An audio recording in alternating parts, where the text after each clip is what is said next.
Riho, part 2, the solution. We're gonna get to it as soon as I use the restroom. Riho climbs up the ladder and finally reaches the capacious hall rooftop. It was likely done so it wouldn't be seen from the outside, but there's no fence surrounding this wide, spacious rooftop. Whoa, this is spooky. It's dangerous out there. You could fall if you're not careful. But we still have to investigate this place. Riho approaches the edge of the rooftop with unsteady, faltering steps. She approaches a massive ventilation duct sticking out from the edge of the roof. That's a pretty big exhaust pipe. It feels like someone could crawl in there. It's probably for the pneumatic system and vacuum laboratory use. Must be.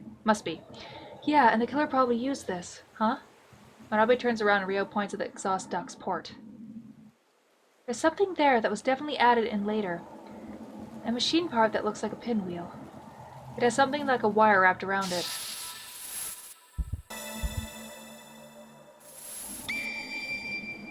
A pinwheel with a wire wrapped around it was attached to the exhaust shaft. It's like I thought. Riho, is this what you expected to find on the rooftop? Right, except it's actually even more elaborate than I imagined. Now, if it isn't all a ruse, then I'm gonna guess the manager did it. But I'm still going on a ruse. Alright, Manabe, it's time to avenge Miss Kana. Let's gather everyone in the parlor. Riho. The pulley on the rooftop and the wire marks on the tree near the billy hollow. The piano strings on the rooftop of the vacuum laboratory. That's the only answer that makes sense. At this moment, all points connected to the form of a single line in Rio's mind. She takes a deep breath, her mind feels endlessly clear, and the truth that felt so distant is now within arm's reach.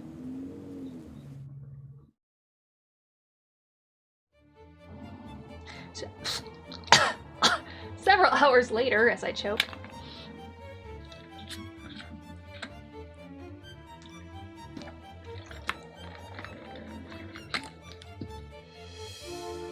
I'm thinking if it has to be someone, it could also be that old lady because she hates the brother. She was trying to pin it on, well, she didn't hate him, but she's trying to pin it on him so thoroughly. But the one who creates the traps is the manager. All the people involved in the case are gathered in the parlor. Riho speaks to Manba ahead of time, who ordered everyone to attend, so each showed up, albeit with a terrible, uncomfortable expression. Excuse me. Everyone looks uniformly nervous as Riho walks to the middle of the room. Hello everyone, thank you for gathering here. I solved this case mystery entirely and I would like to share the conclusion with all of you. Whoosh. Elsa runs through everyone. Wait just a moment, did you really solve this case? That means you know who the killer is, right? Yes, I already figured out who the killer is, and that person is... So I was right there. It wasn't a ruse, it was her. You, Hiroko Mizukami. The rustle presses through the room. But as it does, Hiroko alone stepped up to Riho with an air of composure. But it could still be a ruse, if she's part of it. Riho, I hope that when an amateur like you says they identified the killer in front of everyone like this, it's because you have a good reason to. Yes, you can definitely assume that. Then let's hear it. I have an alibi. I was at the party during Kana's estimated time of death. Everyone's present here can attest to that. In which case, how did I go to the hollow and kill her? That's simple. The hollow wasn't the crime scene. It wasn't?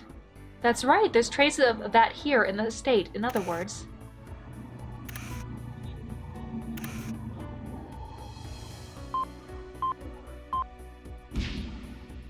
The vacuum laboratory in the basement.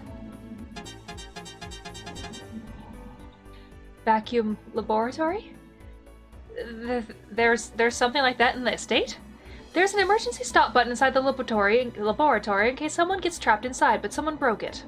In other words, Miss Kana was shut in that room and forced to suffocate to death. Just because someone broke the button doesn't mean it was necessary murder.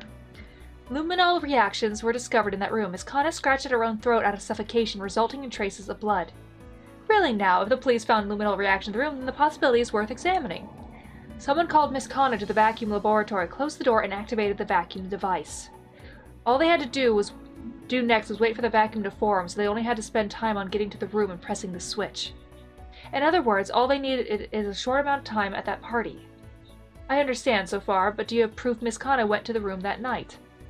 The button could have been broken for a long time now, and the bloodstains that made the luminol reaction could have just been old. No, I have proof that Kana left the parlor and went to the basement that day. Proof? What proof exactly?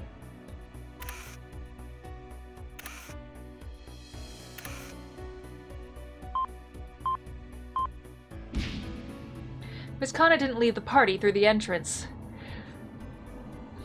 Kono can attest to that, and we have footage of fixed spots at the party that proves it too. But she still left the party somewhere, which means she had to have used the elevator hidden in the cloakroom. Oh, I see. So you have footage. The killer probably came up with a reason to have Miss Kana meet them in the vacuum laboratory and followed after her. They then trapped Kana in the room, switched on the vacuum device, and left her to suffocate to death. Wait just a moment. I understand that there's a good chance she went there, but in actuality we found the corpse in the hollow. Doesn't that mean she can't establish the laboratory as the scene of the murder? You can't say for sure the blood marks that caused the luminal reactions weren't there before the murder. It's simple. That night, the culprit that killed Kana in the middle of the party carried her to the hollow after the party ended. Hiroko's eyes widen at Riho's words. But she soon starts chuckling as if she would just heard something as if what she'd just heard was simply too outrageous to be true. And here I was wondering what you'd come up with. I guess that's as far as your fake detective work will take you, to think you were trying to pass off this whole written fabrication as the truth. See, everyone's as shocked as I am. To Hiroko's words, everyone else who had watched over the exchange with their breaths held to bar regarded Hiro with disappointment. Riho didn't pay it any heed, though, and carries on with her words. I'll say it one more time. After the party ended, the killer secretly carried the corpse to the hollow. Since you're sticking to that story, I suppose I have to say that, even if it might end up embarrassing you. Okay, no one left the estate ever since the party ended, until we went to look for Kana. We already checked the security company's records and the camera footage. Isn't that right, Inspector? Hiroko turns to Mondo for rule. He nods with don't do that. With an expressionless face. With that confirmed, Hiroko faces Riho with a smile on her lips. See, the inspector says so too. Or are you trying to say there's some secret passageway? Try putting that in a mystery novel.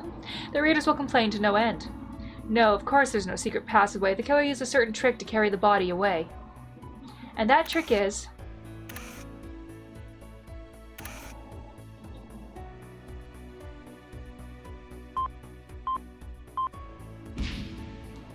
the rooftop exhaust note that had a pinwheel-shaped part attached to it. Huh?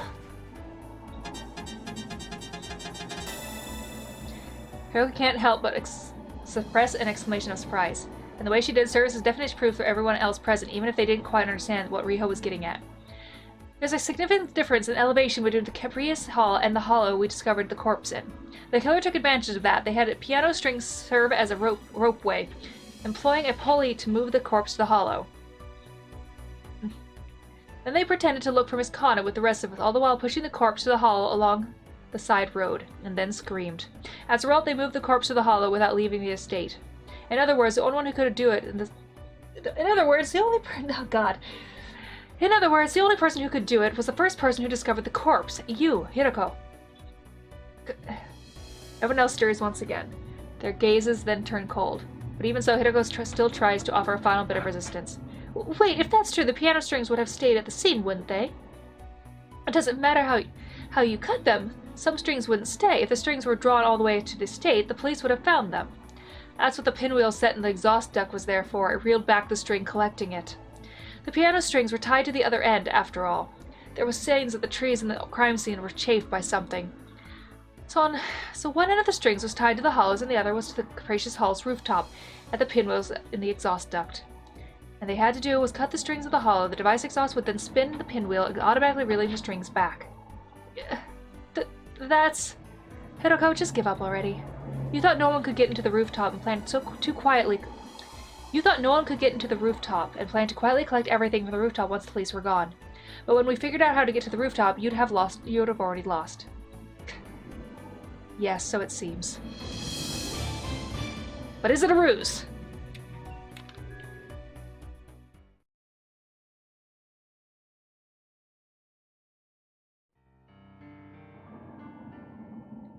But I don't get it. Why would you kill Miss Kana? You were such good friends. I told you a bit about it, right? I knew her ever since literature club in high school. We would think up tricks, write novels, but at some point our positions changed. At some point I just became Kana's assistant, but I always thought I'd come up with some great tricks and surprise Kana. And then I did. Kana consulted me about tricks for this house, and I came up with something.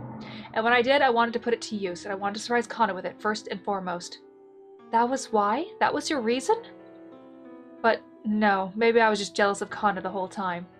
We started at the same place, but at the same point I was left behind in the shade, and that frustrated me. And as always had a grudge against her ever since. Hiroko, Silence settles over the large parlor, single tear streaks down Hiroko's cheek.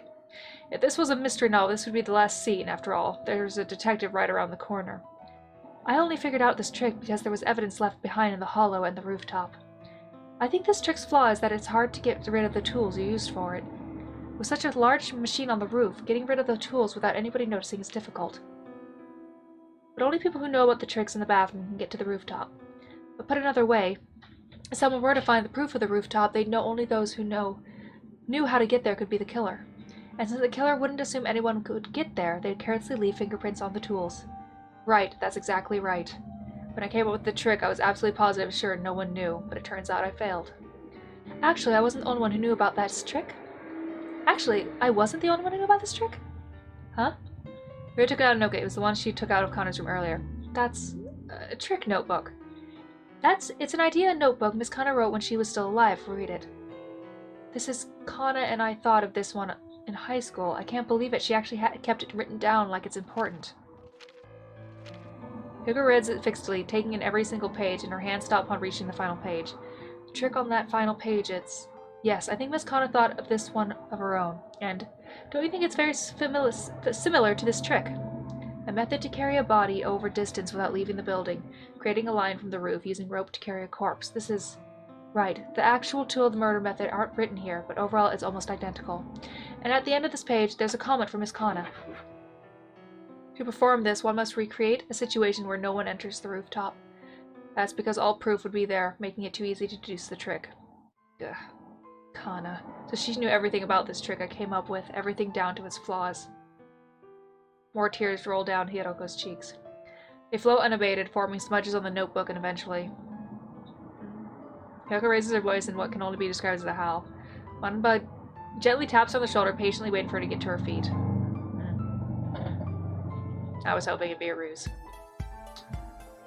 That would have been better. But nope, someone had to die. Someone always has to die. Death.